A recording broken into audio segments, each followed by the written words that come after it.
pessoal, eu sou o professor Rafael Guiamartini. Meu nome é professor Vitor Malage. A gente trabalha com educação e pesquisa e estamos aqui para falar com você sobre pesquisação. Bem, pesquisação é um termo abrangente. É um tipo de pesquisa também que não somente se enquadra dentro do campo pedagógico, né, Rafael? Sim. Mas que tem várias possibilidades de utilização enquanto metodologia da pesquisa dentro da investigação dos processos de ensino-aprendizagem, né? Nós vamos falar especificamente sobre a parte da pesquisação aplicada à educação, mas ela tem um histórico, né, Vitor, que vem da pesquisa com organizações, né, também para melhorar a questão da atividade laboral, né, nas organizações. E tinha um nome também que no começo teve uma briga. Tu pode explicar um pouquinho para nós aí como é que Sim. é essa? Se nós formos recobrar, na verdade, a origem da pesquisação mesmo, ela surge como, de certa forma, uma reação, digamos assim, a uma forma de se fazer ciência que foi ocupada das ciências da natureza, que historicamente surgem antes do que as ciências humanas. Certo? Então as ciências da natureza, elas realizavam pesquisa a partir daquele paradigma que a gente ouve muito falar, que é o paradigma positivista de ciência, que é aquele clássico paradigma que até na escola de educação básica nós aprendemos, né? Você observa, traça uma hipótese sobre uma determinada observação que você fez da realidade, e aí depois você faz um experimento para comprovar ou não isso. Isso serviu muito bem para as ciências da natureza, para a física, para a biologia, para a química e assim por diante. O problema é quando a gente vai investigar o ser humano. E aí já a coisa fica diferente, porque o ser humano não é a natureza, né? Como diz o Rubem Alves, é um bichinho que ele não tem muita rotina, né? Não tem muita rotina, pouco imprevisível, né? Só um pouquinho. Então, aí depois, quando surge então a pesquisação, ela surge com vários nomes, né? Várias pessoas dão nomes, ou batizam, né, esse tipo de pesquisa de alguma maneira. E na América Latina ela teve um nome que se sobrepôs, né? Teve um nome diferente, digamos assim, são nomenclaturas ou terminologias que muitas vezes explicam talvez a mesma coisa, né, em termos de metodologia da pesquisa. Então, superando esse paradigma positivista de ciência, se propõe a pesquisação e ela surge no início do século XX, daí sim a partir de uma tradição que a gente poderia dizer anglo-saxã, que é com um pesquisador chamado Kurt Lewin, né? Ele não é especificamente um pesquisador da educação e assim por diante.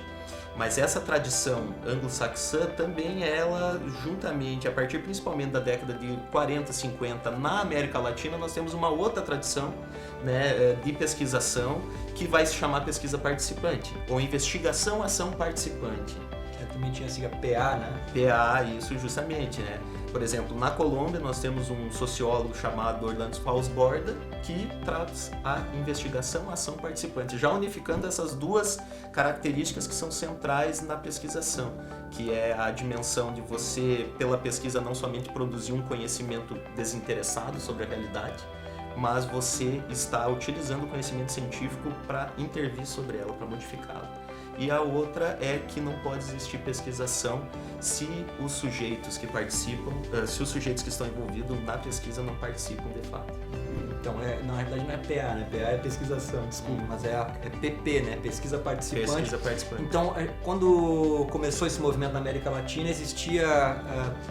No mundo da ciência, a gente tem também essa defesa dos campos, né? O Bourdieu, lá, que é um teórico francês, fala muito disso, né? Que há uma luta, né? Então os cientistas criam uma linha e aí agregam outros pesquisadores que compartilham dessa ideia e vão se contrapor cientificamente, né? Não é exatamente uma guerra, mas no campo existe uma determinada batalha para se sobressair um conceito e outro. E no começo a gente tinha então uma certa batalha entre PP, que era a pesquisa participante, e a PA, que era a pesquisação, que uma vinculada a essa origem, né, a PA vinculada mais à origem anglo-saxã, e a PP, que era a pesquisa participante, que focava mais nessa questão do envolvimento dos atores na pesquisa, né, que é uma das características da pesquisação. Agora, esse embate, ele parece que hoje já não é mais uma coisa que faça muito sentido, né? Inclusive, se vocês procurarem no YouTube, colocarem lá pesquisação, pesquisa participante por meio de um nome que é super conhecido no Brasil dentro desse campo de pesquisa da metodologia, que é o Michel Tiolan. O próprio Michel Tiolan tem um vídeo onde ele explica um pouco esse contexto histórico dessa diferenciação, digamos assim, entre pesquisação e pesquisa participante, para ao final sistematizar e dizer que sim, as duas metodologias da pesquisa têm muito mais em comum do que discrepâncias entre si. Eu tive o prazer também de conhecer então o Michel Tiolan, né? Eu comecei a minha primeira pesquisação foi no trabalho de conclusão do curso, que eu já comecei a usar o livro dele, aquele Pesquisação nas Organizações, né? Ele tem uma que é específica para essas pesquisas que são feitas nas instituições para melhorar os processos, né, institucionais, que também o David Tripp vai falar nessa pesquisa como uma pesquisa obrigatória, porque às vezes são pesquisas que são feitas no ambiente de trabalho em que o funcionário, o trabalhador é obrigado a participar, porque é uma pesquisa promovida pela empresa para melhoria do processo. Então a gente já está entrando lá nas características, né, da pesquisa-ação, que ela pode ser obrigatória nesses casos, né, onde tu está trabalhando numa instituição, mesmo numa universidade, e existe uma pesquisa. Nós, como professores, somos instigados a todo semestre participar, né? Não é uma pesquisação, mas um questionário que a gente tem que preencher sobre o desempenho daquele semestre. Então, esses são instrumentos também dessa pesquisa que tem essas características, né? Então, ela vai ter uma metodologia que hoje, então, se coloca que é principalmente voltada na participação dos integrantes. Então, entre as características tem essa obrigatória, a cooperativa, quer dizer, eu consigo uma pessoa que vai cooperar em determinados pontos da pesquisa, mas eu continuo sendo eu, o pesquisador, que sou o dono da pesquisa, né, o titular. E tem pessoas do campo de pesquisa que vão colaborar comigo, vão cooperar comigo, né? E tem a colaborativa, que aí tem a diferença entre a cooperação e a colaboração. A colaborativa é quando a gente considera todos os participantes como pesquisadores. Então, todas as decisões da pesquisa já são mais dialógicas, eu já negocio mais, né, como que vão ser os instrumentos, eu não imponho a minha visão de pesquisador para os participantes, mas eu dialogo com os participantes considerando-os como pesquisadores no mesmo status, né, do que o pesquisador titular, né? O acadêmico, né? O que acontece é que isso é difícil, né, de fazer quando a gente vai fazer uma dissertação de mestrado, uma tese de doutorado, porque tu tem que estar com Então, nessas ocasiões, em teses e dissertações, é mais comum a pesquisa cooperativa, né? A gente consegue chegar até a cooperação. A gente não consegue, às vezes, ir na colaboração nesse tipo de pesquisa, porque a gente precisa ter as rédeas, né, do cronograma, a gente precisa seguir o que o orientador fala, né? Então, muitas vezes, a gente não pode decidir tudo colaborativamente, né? Mas essa seria, assim, a mais democrática, né? Aquela que também produz mais efeitos de longa duração, porque todos estão conscientes do que está acontecendo, né?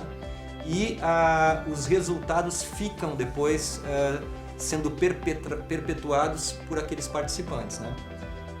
Tu terias mais alguma...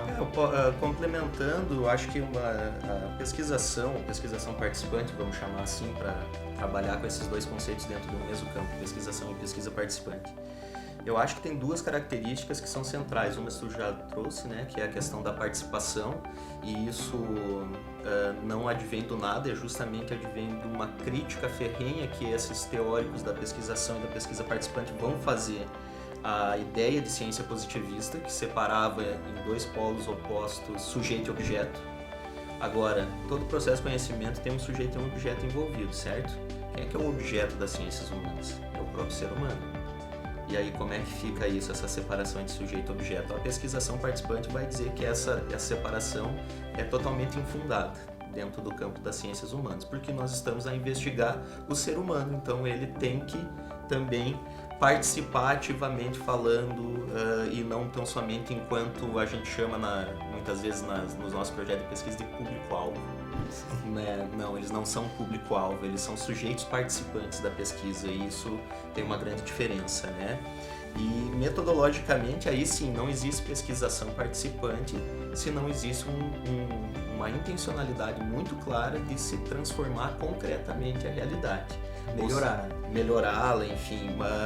Não é uma pesquisa que visa tão somente a produção de um determinado conhecimento, colocar isso numa dissertação, numa tese ou num artigo e pronto, acabou. Senão ela precisa reverter em transformações concretas da realidade de onde surgiu o problema de pesquisa, que inclusive é um problema de pesquisa que não vai ser decidido tão somente pelo pesquisador acadêmico, vamos dizer assim.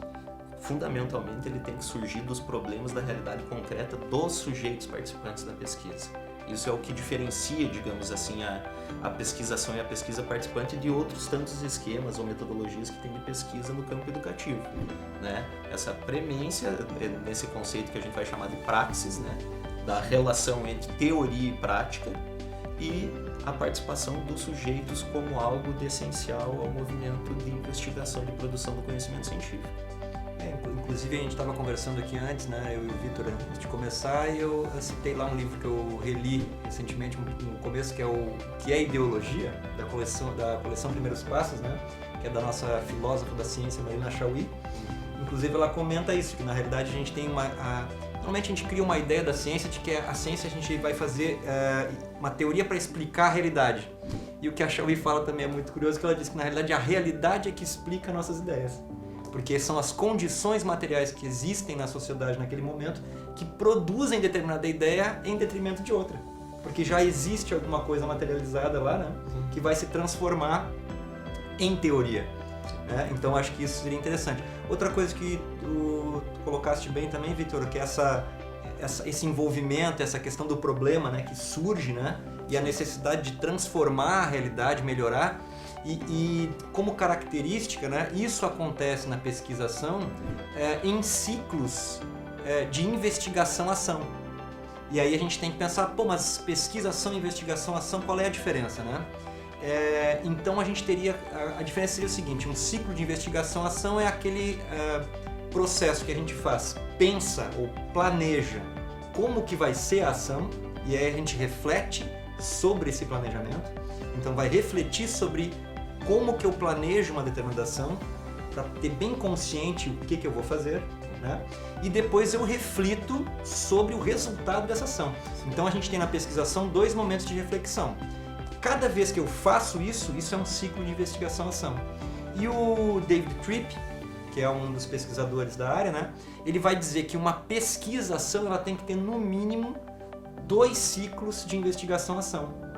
E ele faz uma referência, uma metáfora muito bacana, que ele vai dizer então que os ciclos de investigação-ação, eles vão resultar em epiciclos de pesquisação. O que é o epiciclo? É aquela, pensando no sistema solar, é aquela volta que o planeta dá em torno do Sol, só que cada vez que um epiciclo acontece, no próximo ele muda a trajetória.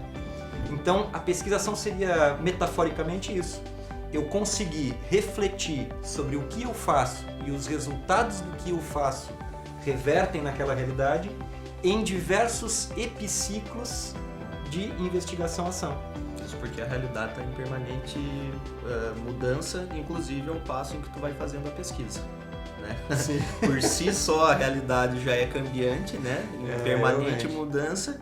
E ao passo que isso de novo a gente pega lá aquela dimensão epistemológica da pesquisação, que é não separar o sujeito do objeto. Se o objeto é o ser humano em constante troca com a realidade com os outros está em mudança. Então a gente não pode querer encarar o conhecimento científico como algo imutável e pronto. Então essa noção do epicentro que eu acho que o Tripp traz é para justamente dar conta dessa... Epiciclos, né? Seria uma metáfora para explicar, digamos assim, esse movimento da pesquisação permanente, né? Trabalhando a realidade enquanto uma permanente mudança e não algo que está estático e pronto. Né? Então eu acho que a gente pode finalizar essa primeira etapa, né? E logo a seguir a gente pode conversar também então um pouquinho mais sobre enfim, quais são o campo, né, onde se trabalha com a pesquisação na educação.